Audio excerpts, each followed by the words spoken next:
Hello guys, welcome to my another vlog. আজকে আমি মালদায় যাচ্ছি, তো বাইক নিয়ে আসলাম। অটোতে না এসে আমি বাইকে এসেছি। তো বাইকটা নিয়ে এসে এই সাইকেল গ্যারেজে রাখলাম। এখানে এই হচ্ছে আমার বাইক রাখা রয়েছে। আর এই যে হেলমেটের সাথে ওদের গ্যারেজের হচ্ছে একটা স্টিকার লাগিয়ে দিয়েছে, যেটা হচ্ছে আমি যখন বাইকটা নিতে আসবো তো সেই সময় হচ্ছে এই স্টিকার আমার কাছে একটা দিয়ে দেবে। সেই স্টিকার দেখালে আমার বাইকটা আমাকে দেবে। তো এখন আমি যাব স্টেশনের দিকে। হচ্ছে ট্রেনের টিকিট কাটা আছে, দেখি কীরকম ভিড় হয়। এই স্টেশনে প্রচণ্ড পরিমাণে ভিড় হয় লোকাল ট্রেনের টিকিট কাটার জন্য। দেখা যাক।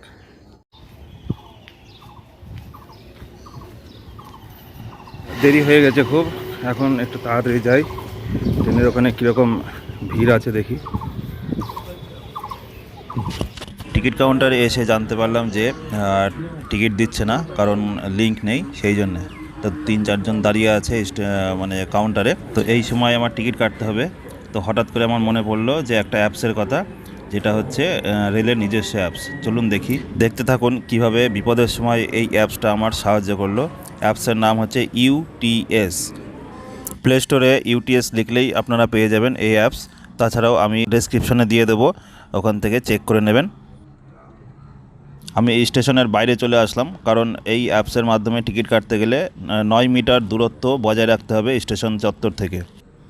এমার্জেন্সি কাজের জন্য মালদায় যাব, তো টিকিট কাটতে পারছি না। এই রকম একটা বিপদের সিচুয়েশনে আপনি কীভাবে মানে ট্রেনের টিকিটটা কাটবেন, লোকাল ট্রেনের টিকিট, আমার ভিডিওটা দেখতে থাকুন। দেখলেই আপনি পরিষ্কার বুঝে যাবেন কীভাবে টিকিট কাটা যায়। প্রথমেই দেখে নেব কীভাবে যাদের রেজিস্ট্রেশন করানো রেজিস্ট্রেশন করতে হয়। ইউটিএস অ্যাপস ওপেন করে প্রথমেই লগ ইন অপশানে ক্লিক করতে হবে। লগ ইন অপশানে ক্লিক করলেই নিচের দিকে দেখবেন রেজিস্টার অপশান আছে। একটা ভ্যালিড মোবাইল নাম্বার সহ নাম এন্ট্রি করবেন, করার পরে ওটিপি আসবে। অবশ্যই জিপিএসটা অন করে নেবেন সবার প্রথমে। নিজের নাম টাইপ করবেন, নিজের নাম টাইপ করার পরে পাসওয়ার্ড এন্ট্রি করবেন এবং কনফার্ম করে আরেকবার এন্ট্রি করবেন। করার পরে আপনার জেন্ডার সিলেক্ট করবেন এবং তারপরে হচ্ছে ডেট অফ বার্থ দেবেন। দেওয়ার পরে ওদের যে রেলের যে টার্মস অ্যান্ড কন্ডিশন আছে সেটা সিলেক্ট করবেন, করে রেজিস্টার অপশানে ক্লিক করবেন। রেজিস্টার অপশানে ক্লিক করার পরেই আপনার ওটিপিটা ঢুকবে। ওটিপি এন্ট্রি করার পরে সাবমিট করবেন। সাবমিট করলে আপনার অ্যাকাউন্ট তৈরি হয়ে গেল।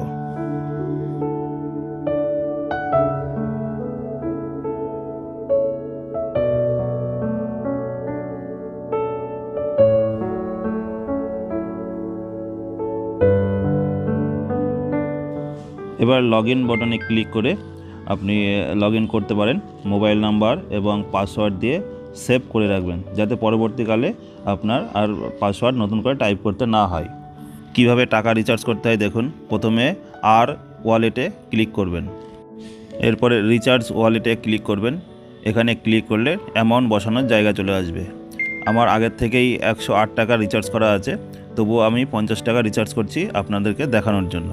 তো 50 টাকা রিচার্জ করে আমি রিচার্জ অপশানে ক্লিক করলাম। তারপরে পেটিএমে ক্লিক করে মেক পেমেন্ট অপশানে ক্লিক করলাম। তারপরে আমার পেমেন্ট অপশান চলে আসলো। এখানে আমি ইউপিআই যে আইডি আছে সেটা প্রেস করলাম। প্রেস করার পরে ভেরিফাই করলাম। ভেরিফাই করলে পরে ওখানে গ্রিন হয়ে যাবে। তারপরে পে অপশানে ক্লিক করতে হবে।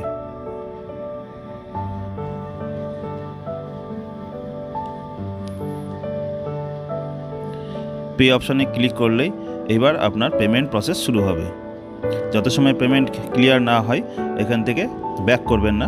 ব্যাক করলে তাহলে টাকাটা কাটবে না। এবার আমি পেতে ক্লিক করলাম। আমার যে ইউপিআই অ্যাপস আছে সেখানে গিয়ে আমি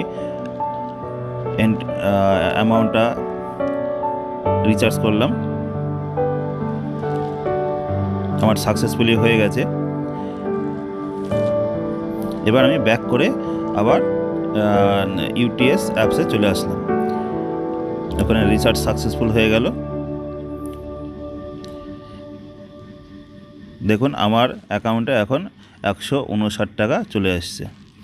এবার বুক অ্যান্ড ট্রাভেল পেপারলেস অপশানে ক্লিক করে আপনার যে স্টেশন, এটা অটোমেটিক চলে আসবে।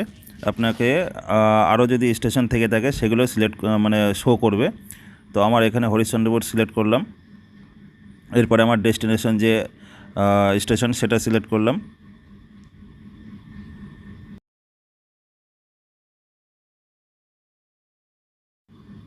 এবার নেক্সট অপশানে ক্লিক করব। নেক্সট অপশানে ক্লিক করলে এখানে ডিটেলস চলে আসে যে অ্যাডাল্ট কতজন এবং চিলড্রেন কতজন। তো আমি ওখানে একজন সিলেক্ট করলাম, যেহেতু আমি একা যাচ্ছি। আপনি 4 জন পর্যন্ত করতে পারেন। করার পরে গেট ফেয়ারে ক্লিক করলাম। এবার আমার অ্যামাউন্ট দেওয়ার জায়গা এসছে। এইভাবে আমি ওই বিপদের দিনে টিকিটটা কেটেছিলাম। এবার ট্রেন কোথায় আছে দেখার জন্যে আমি এই অ্যাপসটা ব্যবহার করলাম, কারণ দেখার দরকার ছিল যে ট্রেন লেট আসছে কি না। তো আপনি এই অ্যাপটা হোয়ার ইজ মাই ট্রেন অ্যাপসটা ইউজ করে আপনি ট্রেন কোথায় আছে ঠিকভাবে দেখতে পারবেন। আপনি দেখতে থাকুন আমার ভিডিওটা পছন্দ হলে অবশ্যই একটা লাইক করবেন, কমেন্ট করে মতামত জানাবেন এবং বন্ধুদের সাথে শেয়ার করবেন। আমার ব্লগে যদি আপনি নতুন হয়ে থাকেন তাহলে অবশ্যই সাবস্ক্রাইব করবেন। পাশে থাকা বেল বাটন প্রেস করতে ভুলবেন না।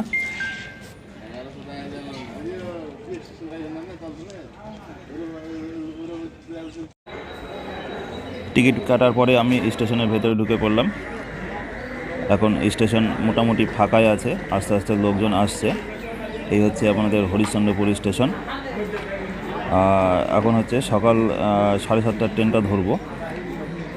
ওই দূরে দেখতে পাচ্ছেন ওখানে র্যাম্প তৈরি হয়েছে।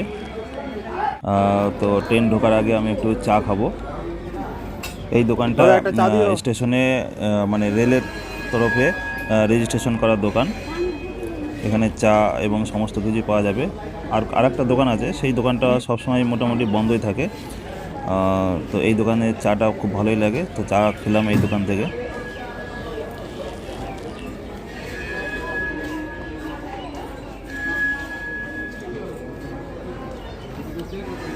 আমাকে এদিকে একটা চা দিবা। হরিশ্চন্দ্রপুর স্টেশনে যে চায়ের দোকানটা আছে এটা মানে মনে হয় রেলের তরফ থেকেই একটা স্টল তৈরি করেছে লাইসেন্স নিয়ে। এই দোকানে এসেছি চা খাবো বলে। মাটির ভাড়ে চা।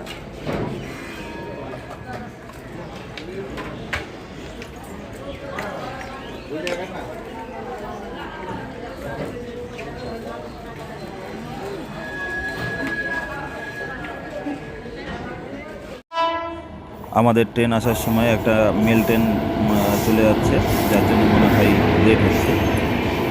তো এই ট্রেনটা যাওয়ার পরে আমাদের ট্রেনটা আসবে।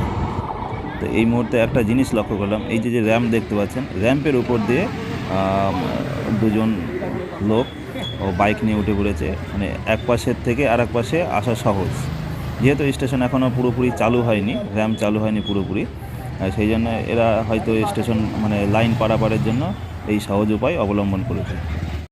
হরিশ্চন্দ্রপুর স্টেশনে নতুন ওভারব্রিজ হয়েছে।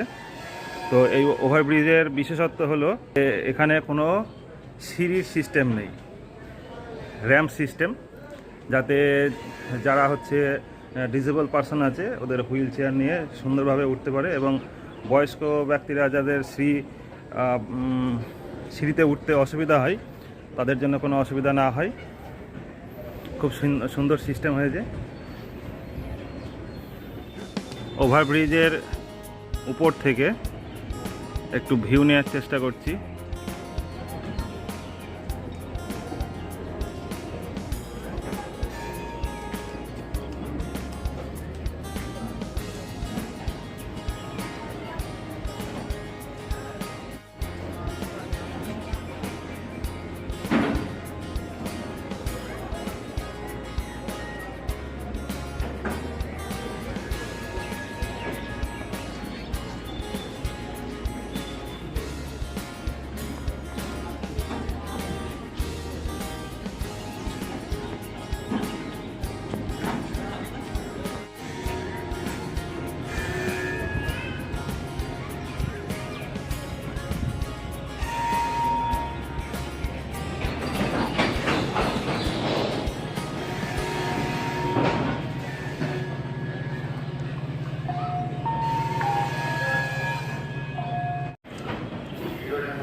ট্রেনের খবর হয়ে গেছে, এখনই ঢুকবো স্টেশনে। আমি এখন সেই জন্যে যে নতুন ওভারব্রিজ হয়েছে ওর মাথার থেকে নামছি।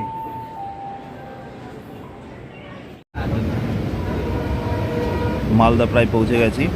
আজকের ব্লগটা এখানেই শেষ করছি। এরপরে দেখা হবে নতুন কোনো ব্লগ নিয়ে। আপনারা ভালো থাকবেন, সুস্থ থাকবেন।